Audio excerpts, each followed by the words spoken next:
El tema de hoy, hermanos, que nos ocupa, como bien habíamos anunciado anteriormente, por pedido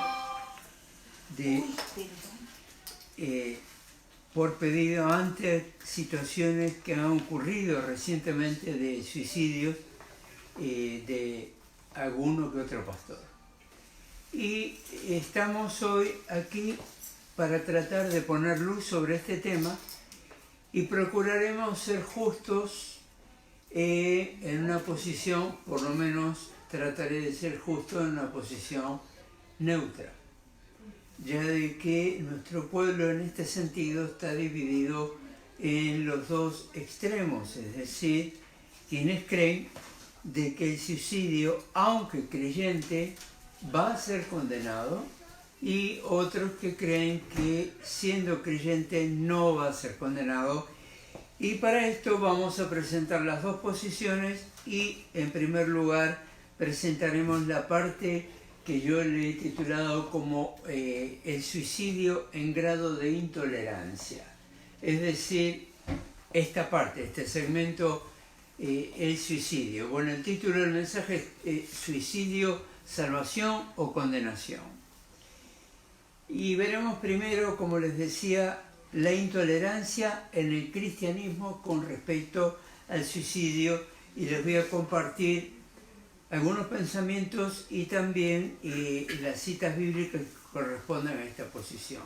En primer lugar tenemos Mateo capítulo 15, verso 19, los que toman nota porque hoy hay varias citas para poder comparar. Mateo 15, 19, porque del corazón salen los malos pensamientos, los homicidios, los adulterios, la fornicación, hurto, falsos testimonios y blasfemias. Por supuesto que de este pasaje lo que se rescata en el tema que nos toca hoy es la palabra homicidio, que significa dar muerte al hombre, porque viene homi de homo, hombre, y la segunda parte de esta palabra involucra el asesinato. Entonces, siempre que se provoca una muerte, esta palabra, que está aquí en Mateo 15, 19, nos da la idea de que se provocó un homicidio. Entonces, entendemos nosotros, como creyentes, de que, según Juan, capítulo 8, verso 44, entendemos quién fue homicida desde el principio. Entonces sabemos, dice la palabra, vosotros sois de vuestro padre el diablo, le dice Jesús a los fariseos, y los deseos de vuestro padre queréis hacer. Él ha sido homicida desde el principio y no ha permanecido en la verdad porque no hay verdad en él. Cuando habla mentira, lo suyo habla porque es mentiroso y padre de mentira. Hay un pasaje más. Así es, desde el principio el diablo fue un homicida. La Escritura afirma que los homicidas no entrarán en el reino de Dios. En esto está el pensamiento de que niega la salvación. Está en Gálatas capítulo 5, verso 19 al 21. Y dice, y manifiestas son las obras de la carne, que son adulterio, fornicación, inmundicia, lascivia, idolatría, hechicerías, enemistades, pleitos, celos, iras, contiendas, disensiones, herejías, envidias, homicidios, borracheras, orgías y cosas semejantes a esta, acerca de las cuales os amonesto, como ya lo he dicho antes, que los que practican tales cosas no heredarán el reino de los cielos. Hay más pasajes, pero simplemente quiero dar algunos, como los que ya mencioné, y que lleguemos eventualmente a una conclusión desde este punto. Y entonces les comparto una pregunta. ¿Se puede afirmar que todos los que se han suicidado tendrán este destino? No necesariamente, porque hay muchos tipos de suicidios. Es decir, algunos son rápidos y la persona no tiene tiempo de reaccionar. También están otros, otro tipo de suicidio, como de pronto arrojarse a un edificio de gran altura. Por ejemplo, recordemos 9/11, ¿no? Cuando se estaban tirando de pisos 50, 70. Entonces, eso tarda un cuerpo en llegar al piso, probablemente alrededor de 2 minutos en llegar, desde un piso 50, 70 hasta el suelo, ¿no? Menos, quizá. Menos. 1 minuto, 30 segundos es tiempo de suficiente como para pensar.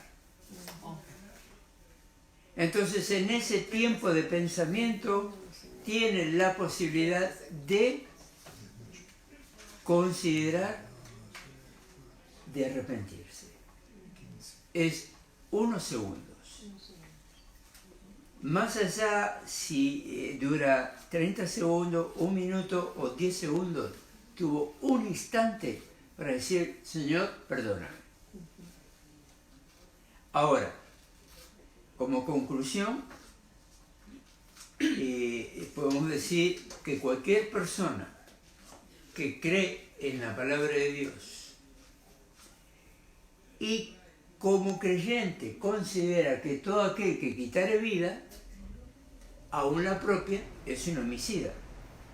Entonces, en esta posición es de que está sustentado en los pasajes que hemos compartido, por lo menos algunos de ellos nada más. Pero también en ese marco hay otro tipo de situaciones que hoy en día en la mayoría de los países occidentales se está tratando. Lo que ellos llaman la muerte asistida. Se conoce desde hace muchos años como eutanasia, que es, digamos, la facultad de decidir por eliminar su propia vida ante una situación de enfermedad grave, terminal y de mucho dolor. O más allá del dolor, tal vez no lo hubiera, si de pronto es una persona que está totalmente paralítica, digamos, de todo el cuerpo, pero quiere terminar con esa situación de carga, digamos, que puede considerar que es una carga para todos. Ahora, también hay un grado de tolerancia, y en este grado de tolerancia, remontándonos a la historia, y quienes consideramos que en aquel tiempo fueron gente muy sabia, me refiero a los griegos, ellos consideraban el suicidio como una opción, y de hecho consideraban también de que el suicidio como opción no era el final de la existencia del ser. Sin ser ellos creyentes cristianos, y obviamente esto ocurría alrededor de 500 años de promedio antes de Cristo, o sea, no había cristianos, pero había un pensamiento de eternidad. Ya en el Antiguo Testamento había un pensamiento de eternidad. Aún en pueblos paganos, como podían ser los griegos precisamente. Ellos llegaron al punto de sostener tanto este pensar, que cierto grupo filosófico de ellos, que se los conoció como los epicúreos eran gente que hacían frente a todo, sin temor a nada. Entonces, el tema es mucho más largo, profundo o amplio de los epicúreos, pero lo que nos ocupa a nosotros hoy es el tema del suicidio. En este orden de cosas, ellos llegó a haber algunos personajes relevantes de esa sociedad que se suicidaron para mostrar de que no era el fin. También lo han hecho algunos de ellos con el afán de descubrir, si vale la expresión, qué hay del otro lado. Solo de que el boleto es de ida nada más. No se vuelve. No podían decir qué pasó. Claro que hay personas, como ya he dado testimonio, mi esposa volvió, pero no fue un caso de suicidio, sino de muerte por una condición de salud. Entonces sí volvió. Y la tolerancia que eventualmente ha sido considerada es de que el suicidio hoy en día debe ser un acto de que el individuo, como dueño de su vida, aunque como creyentes este es un término que no puede ser absoluto porque el dueño de nuestra vida es Cristo, Él nos dio la vida en términos físicos, pero también Él es el dador de la vida en un término espiritual. Vale decir que ese término espiritual es el que va a trascender nuestra humanidad. O sea, nuestro cuerpo morirá, como todos pasamos por eso, en algún momento, y algún día no existirá más, será nada más que polvo. Por cierto, esto me lleva a otro tema, y solo lo menciono al pasar. Recuerdo que como pastor muchas veces me han preguntado, ¿puede alguien que fue creyente y muere naturalmente ser cremado? Y como les he mencionado en otra ocasión, mi esposo y yo tenemos nuestro terrenito que gracias a Dios en un mes ya se termina de pagar. No tengo apuro en usarlo tampoco. Pero es solamente para no ser una carga a los que quedaren. Pero cuando me preguntan yo le digo, mire, a mí me da igual lo que hagan con el cuerpo. Es más, puede estar enterrado, se lo puede comer los peces, puede ser quemado, porque si no fuese así y pensáramos de que si el cuerpo literalmente no está, ¿qué pasa después de 8 o 9 años que murió? No sé.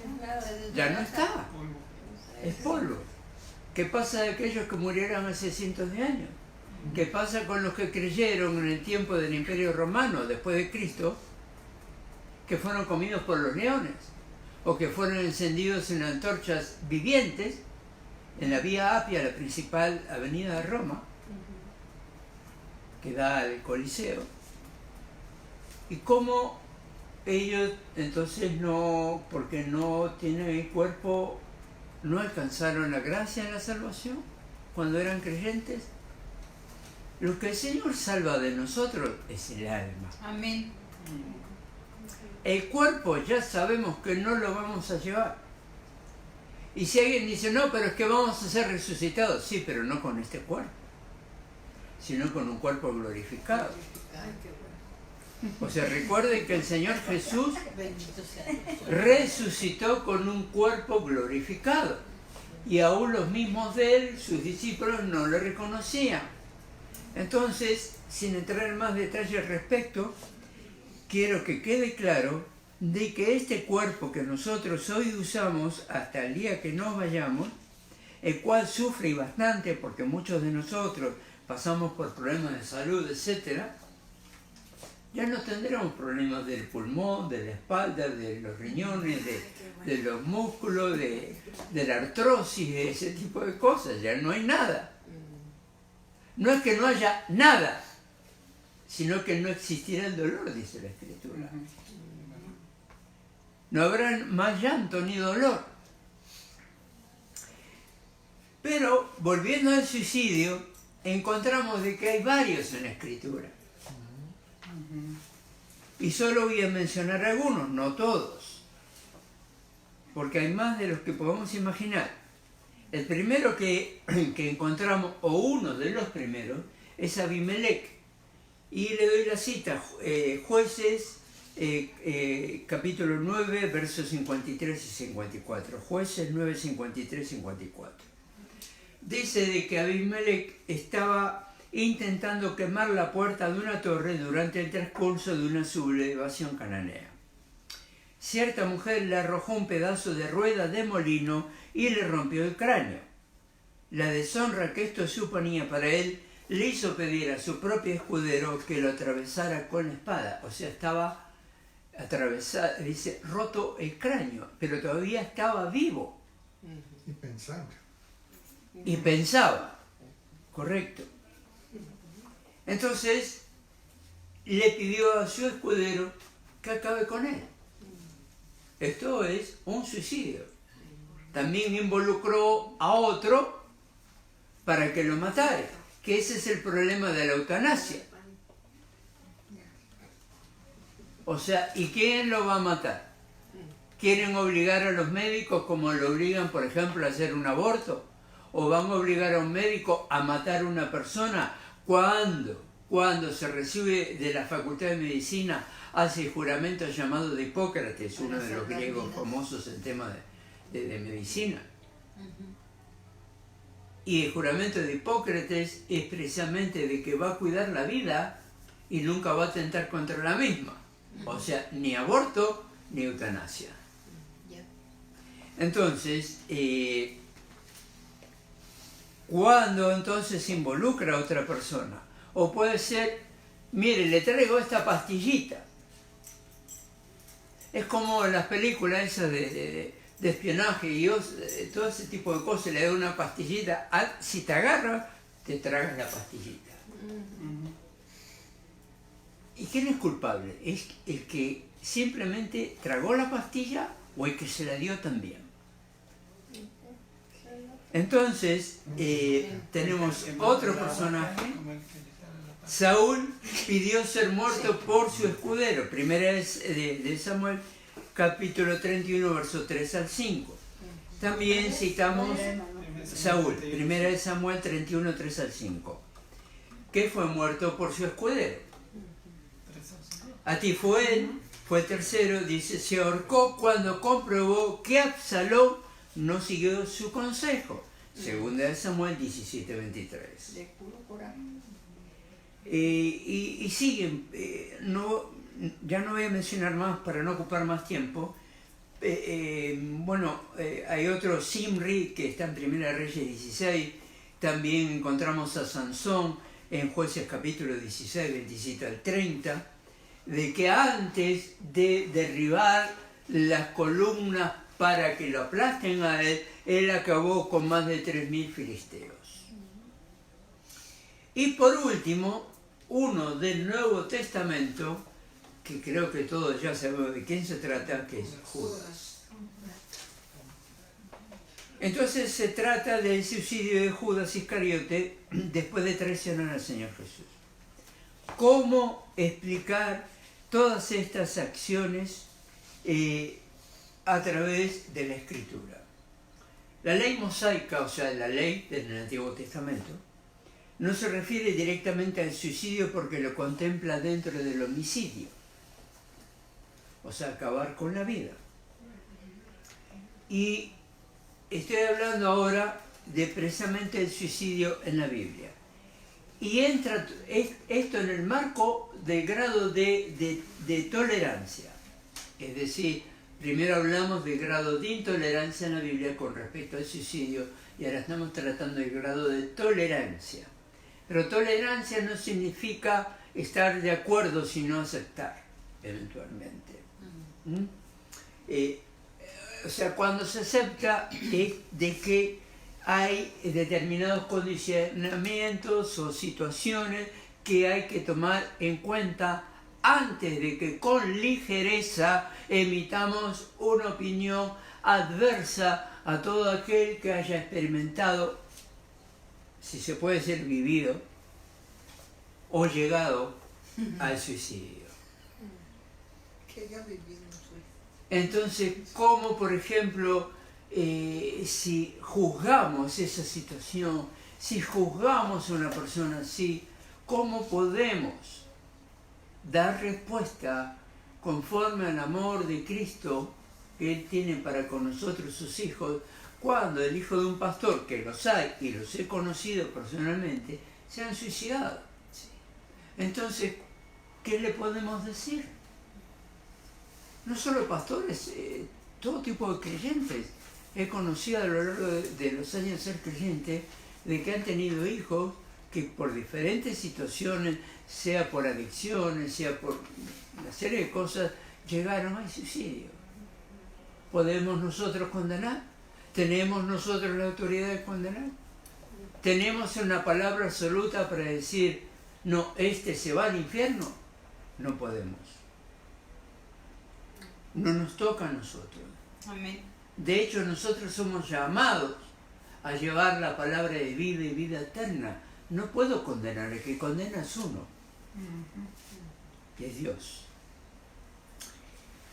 El ejemplo de Job es suficiente revelador en el tema del suicidio. Dice, cuando está atravesando uno de los peores momentos de su vida, y es capaz de gritar, porque no morí yo en la matriz y expiré al salir del vientre. ¿Quién no ha dicho alguna vez o expresado una expresión de esta naturaleza? ¿Por qué no me habré muerto? Ante una situación de tremenda congoja en la vida. ¿O para qué vivo? Está involucrado en el tema de la muerte o la ausencia de vida. A pesar de las calamidades que experimentó Job, él jamás contempló el suicidio. Nunca. Y sufrió y mucho, perdió todo lo que tenía. Bienes, familia, hijos, todo. Dios le multiplicó después. Otra esposa, otros hijos, pero también nos queda la pregunta, ¿eso puede ser feliz igual? O sea, ¿pudo ser feliz después de que perdió todo y por más que Dios se lo devuelva? Le devuelve a su primer cónyuge, le devuelve a sus hijos. Está bien que la esposa evidentemente tampoco fue creyente en ese sentido, porque le dijo, maldice a tu Dios y muérete. O sea, evidentemente Dios le quitó a esa mujer el privilegio de la vida. Porque la vida es un privilegio. El que la da, la quita. Entonces, el privilegio de la vida nos da a nosotros una responsabilidad. Así como tú cuidas tu casa, tu carrito, tus bienes, tus pertenencias, todo, pues, y tu vida, pues, ¿cómo la estás cuidando? ¿Y qué puede involucrar en cuidar la vida? ¿La salud? ¿El bienestar financiero? Bien. ¿Y lo demás? ¿En la vida eterna? ¿La estás cuidando? Porque nosotros tenemos la vida, en lo físico, pero tenemos también la vida, que viene, si bien en semejanza a como cuando Dios sopló vida en Adán, solo es una semejanza, porque hoy, más allá de la vida natural que nosotros tenemos la vida en el Espíritu. O sea, somos salvos, tenemos vida eterna, pero no físicamente. Nuestra vida eterna ya empezó y está dentro nuestro. No empieza cuando me muera. Porque si digo la vida eterna empieza cuando me muera, no estoy creyendo en el poder salvífico de Cristo. La vida eterna ya empezó el momento en que tú recibiste a Cristo.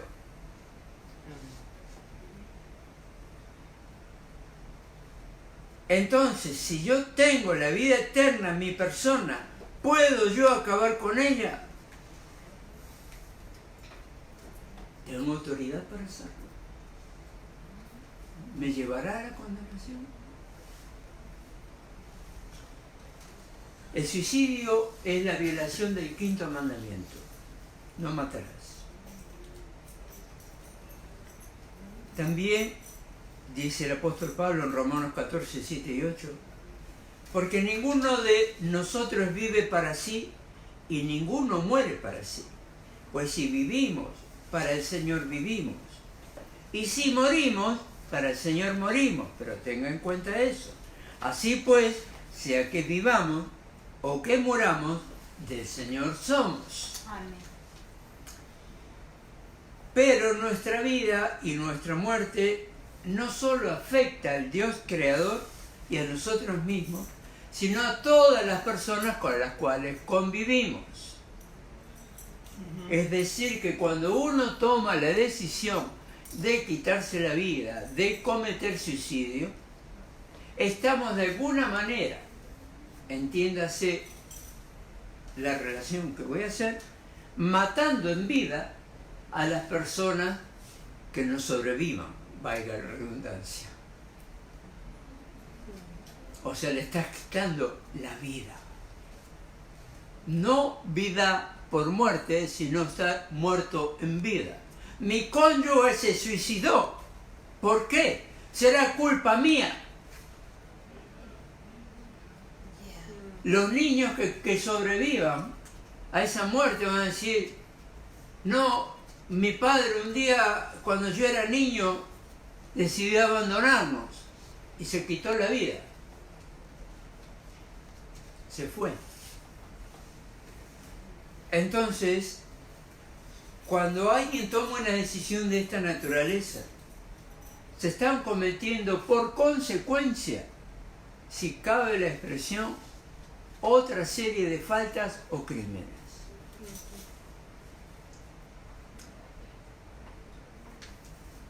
Escribe un especialista en medicina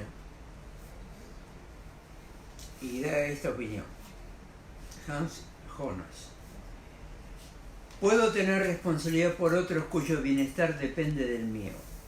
Por ejemplo, como mantenedor de mi familia, como madre de niños pequeños, como titular decisivo de una tarea pública. Y tales responsabilidades limitan sin duda, no legalmente, pero sí moralmente, mi libertad de rechazar la ayuda médica.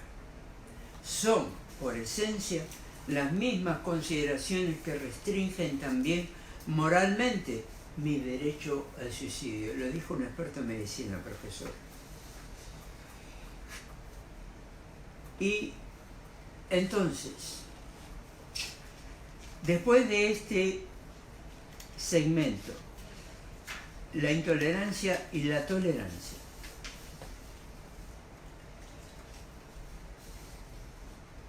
¿qué es lo que pasa con el creyente que se suicida? Antes de entrar en detalle, tenemos que entender qué es el perdón. El perdón divino, el perdón que viene de Dios. En 1 Juan 1:9, bueno, puedo recordar 1 Juan capítulo 1, versos 8 y 9, ¿no? Dice que el que tuviera pecado y lo confesare, ¿no?, ese recibirá perdón. También, pero también en el verso 9 dice: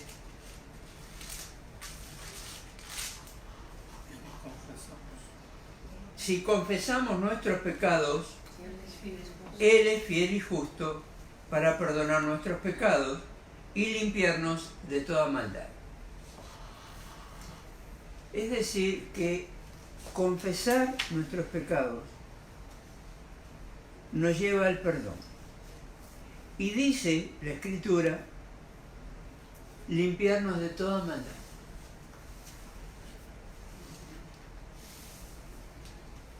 Dice que en Efesios capítulo 1, versos 5 al 8, dice la Escritura de que Él hizo sobreabundar la gracia. O sea, no es solo gracia, sino que sobreabunda. Efesios capítulo 1, versos 5 al 8. Y cuando está hablando de esto, de la sobreabundancia que Él nos da a nosotros, incluye también el valor de la sabiduría y de la inteligencia. Esto nos lleva a pensar que si bien una persona puede llegar a pensar algo con respecto a generar la propia muerte, y aunque hay momentos de pérdida de lucidez que a todos nos puede pasar, de todas formas el ser humano tiene la capacidad o la facultad del razonamiento. Precisamente en estos días he estado dando clases al respecto entre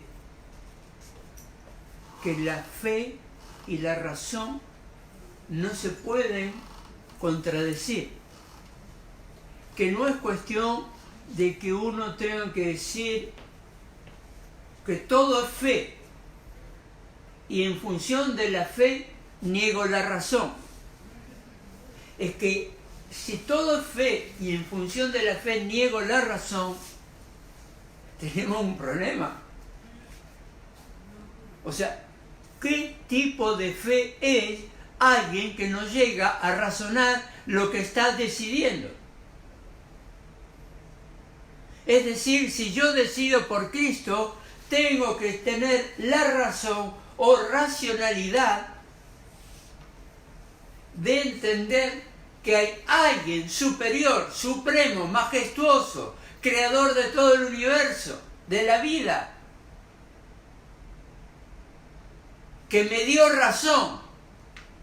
No te doy la razón, sino el sentido de razonar. Por tanto,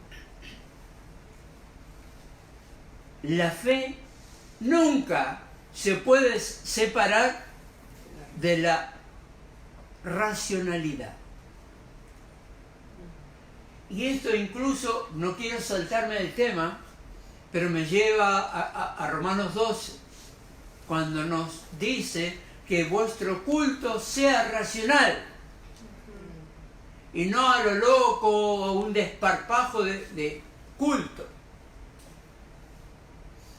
Y no entienda la palabra culto como en el pensamiento anglo, porque es totalmente diferente. No significa lo que significa en inglés, en español. Culto es dar culto, honra, gloria al Señor. Entonces, esto me lleva a de que el ser humano, estando en fe, tiene la capacidad y la responsabilidad de ser racional, de pensar, de obrar consecuentemente en el marco de la voluntad de Dios. Más sin embargo, no se escapa la posibilidad de que alguien o alguno de nosotros, como creyentes universalmente, quiera morirse. Aún llevando una vida o llegando a un momento de la vida en un éxtasis. Y cabe recordarle de que el éxtasis en la vida puede ser positivo o puede ser negativo. Siempre es éxtasis. Y en el cerebro humano están pegaditos. Por eso aquellas figuras del teatro griego, ¿no? La risa y el llanto juntas, encima de una con otra. Por eso el ser humano puede pasar de la risa al llanto o viceversa. Así. Entonces, esto es de pensarlo y pensarlo bien.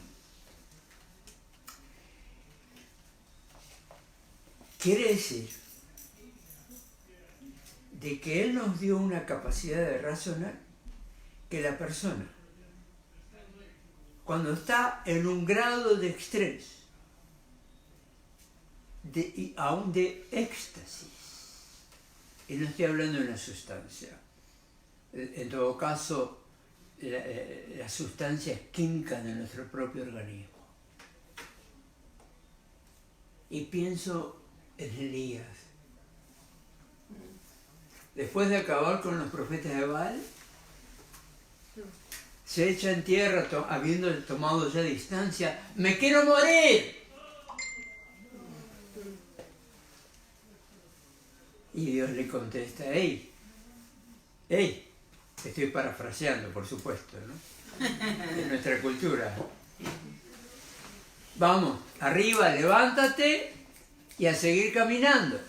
Vas a descansar un rato, métete en la cueva, los cuervos te van a llevar, los ángeles, todo te van a atender, vas a comer, recuperarte un poco y sigue adelante.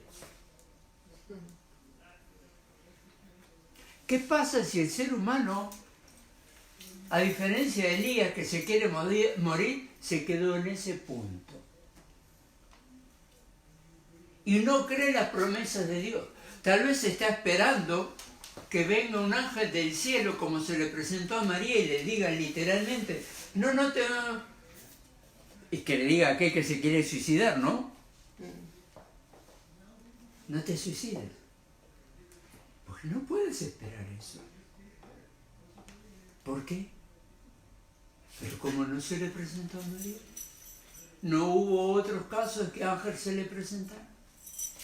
Sí, pero nunca fue en la gracia.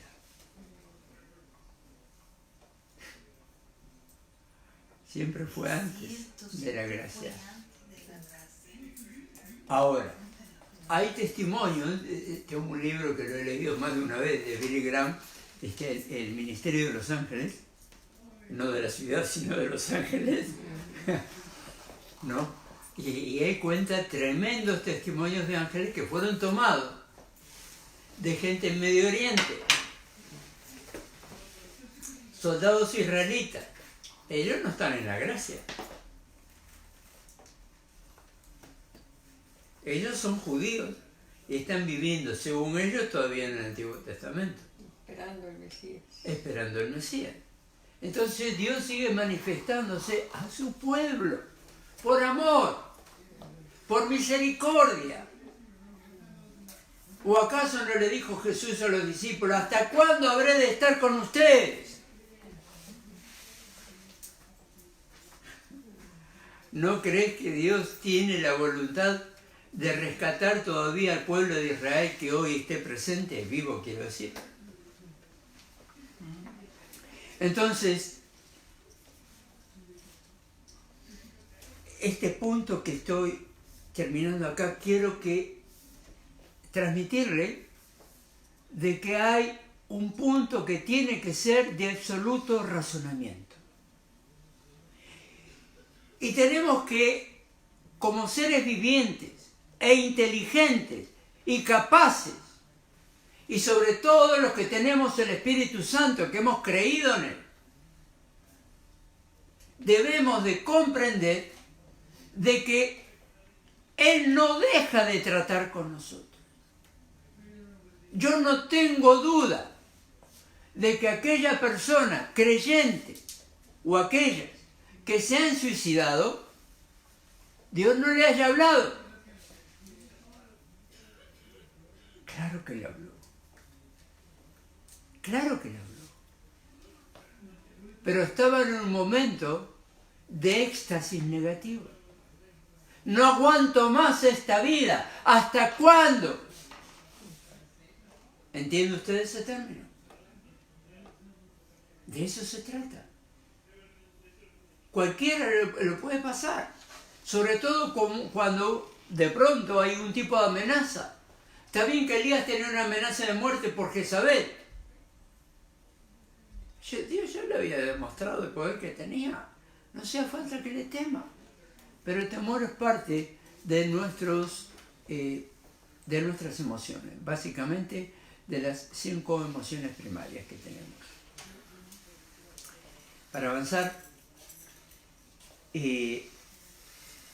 hay un punto teológico que hay que considerar para poder comprender e ir acercándonos al final.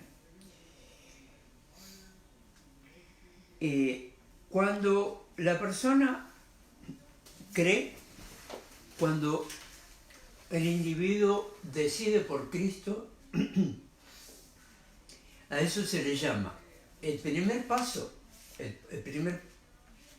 o punto teológico es la justificación. La justificación es eso, estar justificado. Cuando la persona está justificada, es de que tiene un documento legal emitido por Dios, no en papel, sino que es espiritual. Tal vez esté allá en la presencia de Dios, yo no sé. Nunca estuve por ahí en los cielos. Lo que sé es de que teológicamente tiene un valor que es indubitable. O sea, no puede haber duda. La persona fue salva y no cabe. Y ahí usted puede comprender por qué alguien puede llegar a suicidarse, en lo que voy a decir. Y después de años de creyente dice, ¿seré salvo? Y si me muero, ¿a dónde voy? ¿Me iré al cielo o me iré al infierno? Es que yo no soy bueno o buena. ¿Y quién te dice que te vas por bueno? Tú no te vas al cielo por bueno, te vas por Cristo. Amén. Te vas porque creíste. Amén. Porque si tú estás pensando que te puedes ser salvo por ser bueno, entonces nunca creíste en Cristo. Tal vez, yo no lo puedo asegurar tampoco. Puede que la persona esté pasando por una crisis. Todos pasamos por crisis. Es más, quien no pase por crisis no es normal. Entonces, en esa crisis, uno se pregunta, ¿me voy al cielo o me voy al infierno? ¿Quién te lo prometió el cielo? ¿Lucifer o Dios? Mi Cristo. Entonces yo te pregunto, ¿tú le crees a Dios? Amén. Entonces, ¿por qué estás dudando de tu destino eterno?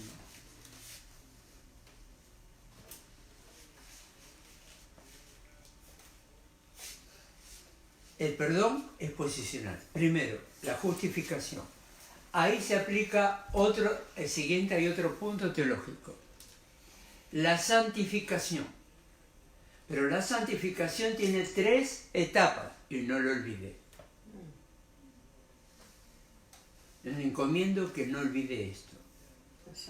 La primera posición al momento de ser justificado, lo que ya explicamos, está la santificación, se le puede llamar posicional, o sea, de que toma posición y soy salvo en Cristo. Es una posición. Estoy en Cristo. Por eso no está mal lo que usan allá los primos y eso. Por Cristo, en Cristo y en Cristo. Otro día predicaremos sobre eso. ¿Sabe a qué me refiero, verdad? Bueno, sí tiene un valor teológico que no nace en esa iglesia, sino que ya eso lo había desarrollado San Agustín, allá por el 300 y pico, 400 y pico. Entonces, cuando hemos creído, tomamos entonces justificación, santificación, posicional o inicial. Las dos palabras pueden en el primer punto. Posicional o inicial. El segundo punto de la santificación es la santificación progresiva. ¿Cuánto dura? ¿3 meses? ¿Crees que en 3 meses la persona va a llegar a la altura de Cristo? Cuando Pablo dice, no digo haberlo alcanzado, pero prosigo a la meta. O sea, toda la vida es precisamente la santificación progresiva. ¿Y cuándo debo buscarla? ¿El domingo a la mañana, cuando vamos a un servicio? No, para nada, no es eso. Ese es el resultado de tu santificación. Hello.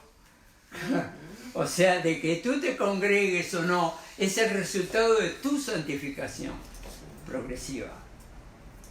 Entonces es mejor que estés congregado, porque si no, en vez de progresar, si me permite una redundancia, voy a desprogresar. O sea, un pasito para adelante, otro para atrás. Decía por ahí un cantito, ¿no es cierto?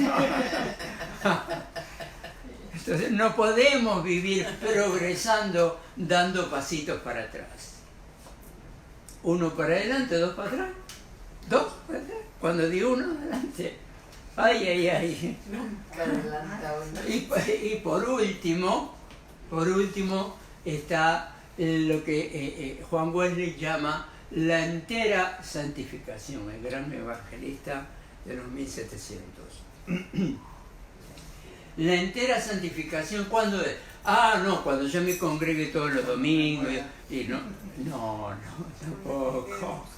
No, tú no llegas a la entera santificación por congregarte siempre, por diezmar, por ser buena persona. Todo eso lo tienes que hacer porque es tu responsabilidad. Pero eso no te hace mejor.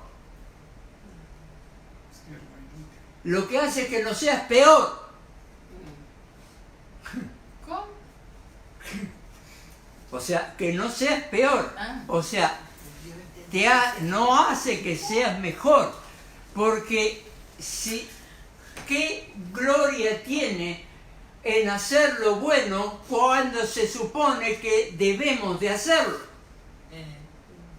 ¿Cuál es la virtud? Ninguna. Simplemente estás haciendo lo que tienes que hacer, punto. Siervo inútil. Gracias.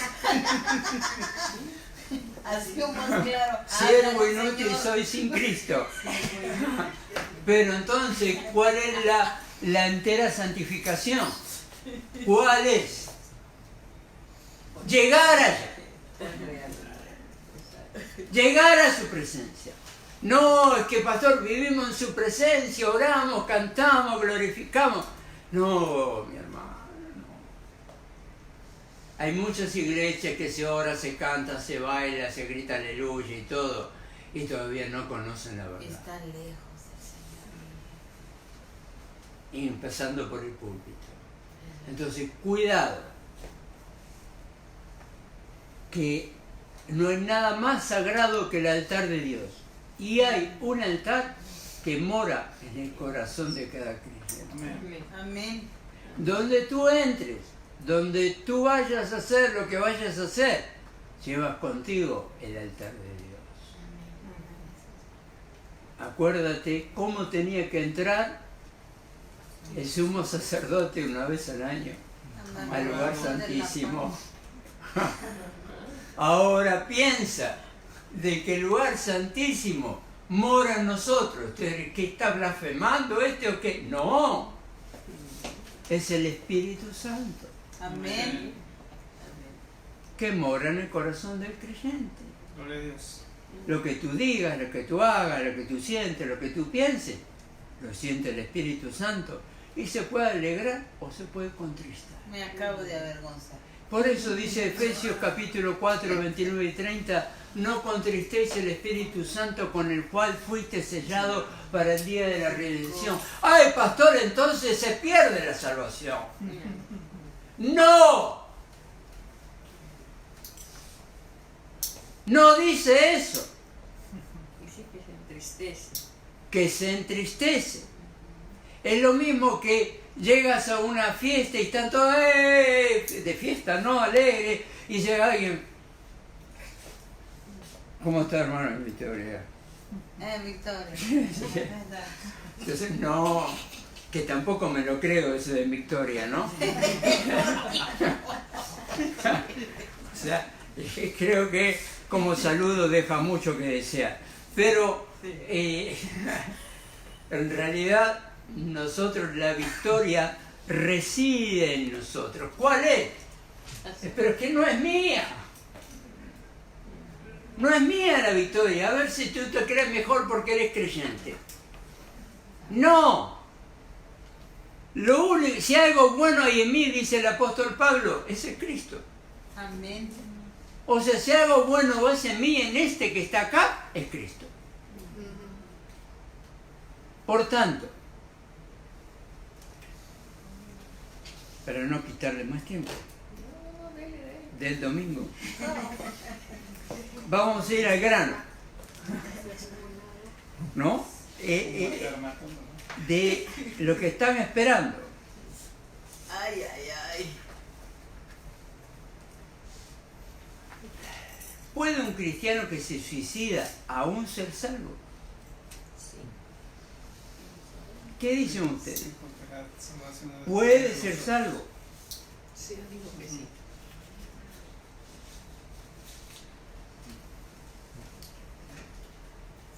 Tristemente hay muchos cristianos que se han suicidado, pero les quiero dar algunas referencias para que ustedes tomen una idea, un concepto de esto. Se calcula que solo en el Coliseo romano, solo dentro del Coliseo,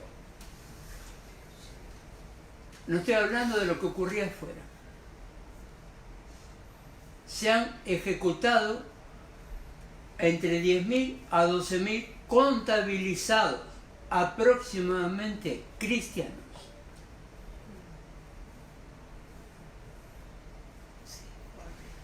Otros que puede superar ampliamente ese número fuera del marco o del terreno del Coliseo romano. Ahora, había un fenómeno social en ese contexto. ¿Cuál es? Los cristianos que iban a llevar al Coliseo romano para ser muertos por las fieras o por los gladiadores, esos guerreros con espada, escudo y todo eso,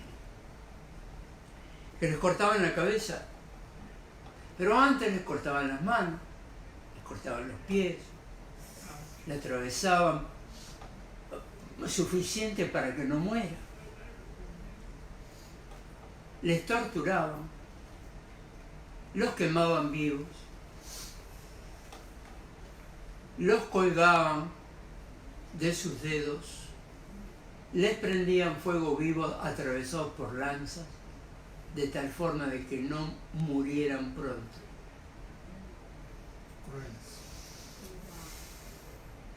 Y discúlpeme si voy a mencionar esto, pero le atravesaban con lanzas por la parte del ano, cosa que lo atravesara todo el cuerpo y lo colgaba en una columna que ya tenían dispuestas los romanos para poner varias, y les prendían fuego para iluminar de noche la vía. Entonces yo le pregunto, mire, en ese contexto muchos hombres se suicidaban, cristianos, para no pasar por eso. Y las mujeres jóvenes iban a ser violadas infinidad de veces, hasta ser muertas de tantas violaciones. Estas se suicidaban también. Entonces yo digo, ¿usted todavía puede creer de que un cristiano en un grado extremo de ese éxtasis negativo, del dolor máximo, del temor, del pánico, de la aflicción, no es capaz de quitarse la vida en un contexto así? Sí, es Justificado. Entonces, entendiendo esto, entendemos de que hay muchos cristianos que se han suicidado.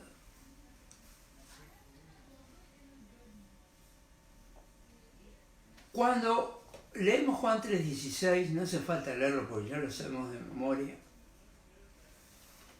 sabemos de que el amor de Dios excede cualquier situación.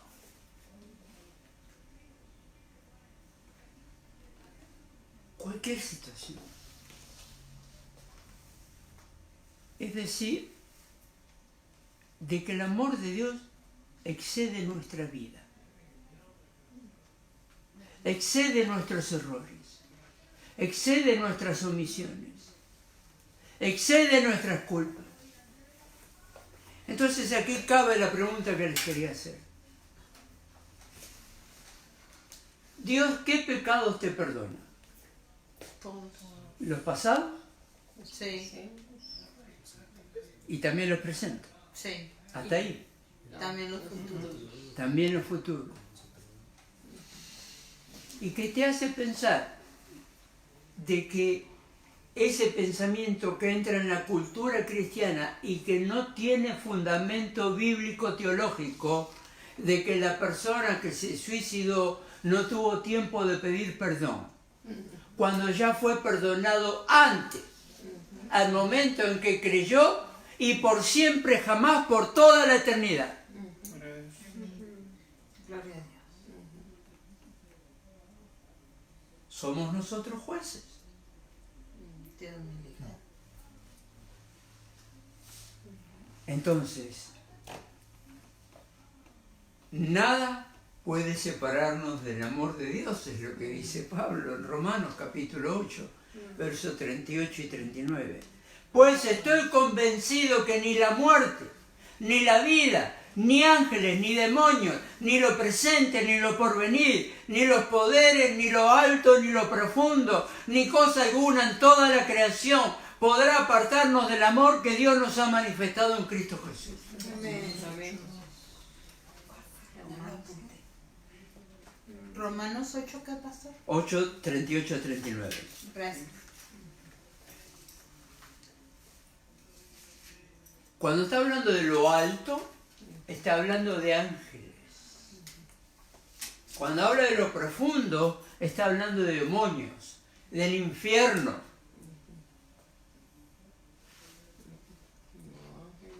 ¿Cree que alguien que se está suicidando o que suicidó, hay un grupo de demonios que lo están rasgando como pueden salir en películas de ciencia ficción, que ni siquiera me tomo el tiempo de ver semejante atrocidad, por no poner otro epíteto? Y que están como tironeando y rasgando a su víctima.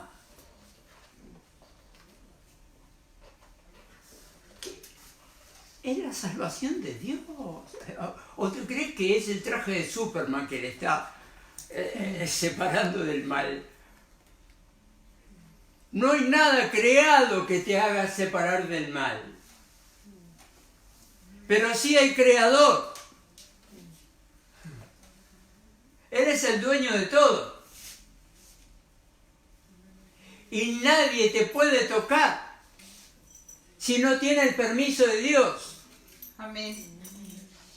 Isaías capítulo 14. ¿Por dónde andabas?, le pregunta Dios a Satanás. Por ahí merodeando el mundo, buscando a quien molestar. Mire, yo he escuchado en los años que llevo en esto, he escuchado tantas disparates que no se puede imaginar. Por ejemplo, oye, hermano, no ores en voz alta porque te pueden oír los demonios. A ver, para entender eso, tenemos que entender a Dios. Cuando alguien da una opinión de esa naturaleza, todavía no entendió a Dios. Dios es absolutamente soberano y está por sobre todas las cosas. Y dentro de sus múltiples cualidades está la omnisciencia. También está la omnipresencia. O sea, todo lo conoce y Él puede estar en todas partes a la vez. Pero todo ser creado, como Satanás, sus huestes y todo ser humano, no puede estar en más de un lugar. Gracias a Dios. No puede estar en más de un lugar, porque es un ser creado. No es ni omnisciente ni omnipresente. Por tanto, no tiene nada que hacer en tu contra. Porque el que está en nosotros es mayor. Entonces, si ninguna cosa creada nos puede separar del amor de Dios, y alguien que se suicidó, Y aún el tema de los pastores, de que este año 2 se han suicidado, por lo menos que tengamos conocimiento de que haya sido de dominio público. Y es realmente doloroso. Algunos dicen, bueno, nunca fue. No sé.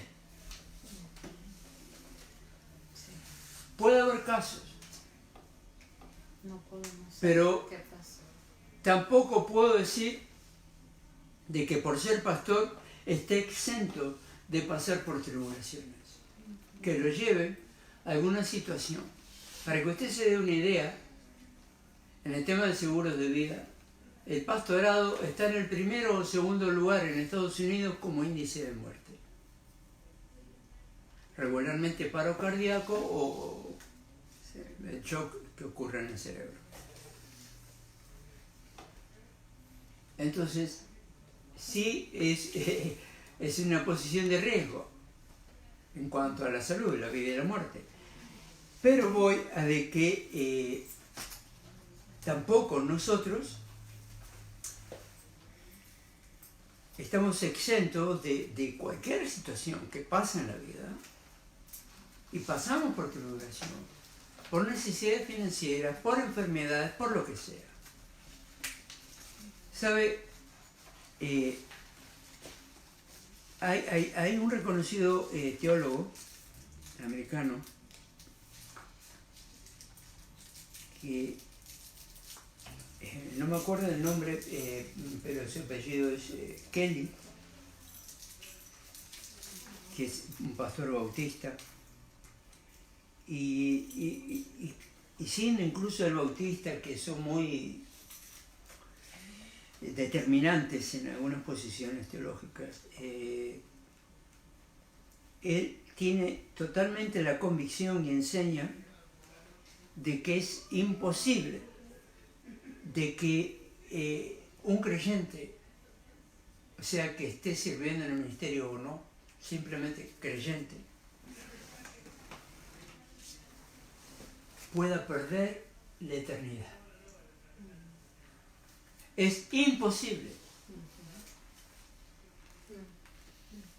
Tú puedes perder una bendición, perder una casa, perder un carro, perder salud. Es parte de nuestra naturaleza caída. De esto no podemos salir hasta que nos llamen. Este pastor teólogo sostiene, da algunas referencias, ¿no? Por ejemplo, Colosenses 2:13 dice, Él ha perdonado todos nuestros pecados. Y la palabra griega traducida por todos significa todos y cada uno. Y no está determinado por tiempo, sino que es pasado, presente y futuro. Todos. A ver, tenemos que entender un punto que es de gran error en nuestra comunidad, y quiero terminar, pero el tema no lo podemos dejar inconcluso. Pensamos que Dios nos salva. Creemos que Dios nos salva. Estamos seguros de eso. Pero si pecas, no.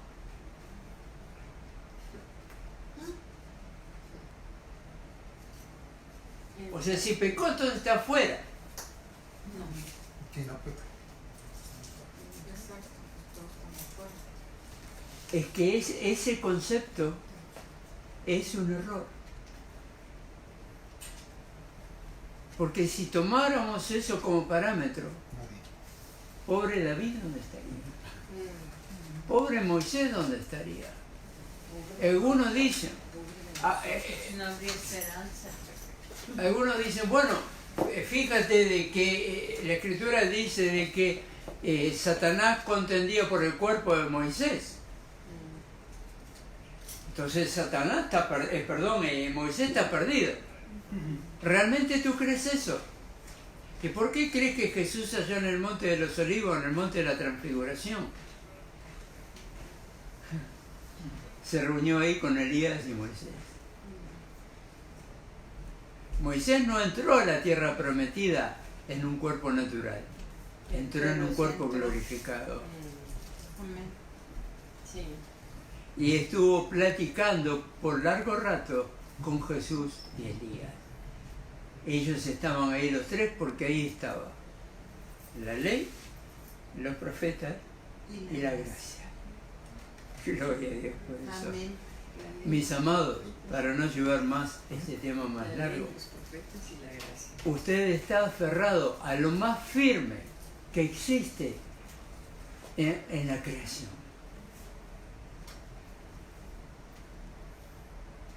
Lo más firme que nosotros tenemos como creación, como criaturas de Dios, es la salvación cuando hemos creído en Él. Porque Dios no es hombre para que mienta, ni hijo de hombre para que se arrepienta. Lo que Él da, no se pierde. Si alguien dice que la perdió, tal vez nunca la tuvo. Que hay casos que pudieran perderla. Marcos 3:29, el que blasfemare contra el Espíritu Santo. Otro día, porque es tema de toda una prédica, ¿cuál es el pecado? Contra el Espíritu Santo. No ese, sino el pecado imperdonable.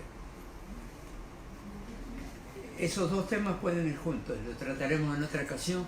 Hoy por hoy dejamos esto aquí creyendo, confiando que aquel que nos salvó nos sostendrá en su mano en justicia, pues como dice Juan capítulo 10, versos 27-28, dice, estás en el hueco de mi mano y nada te podrá separar de mí. Amén. Aleluya.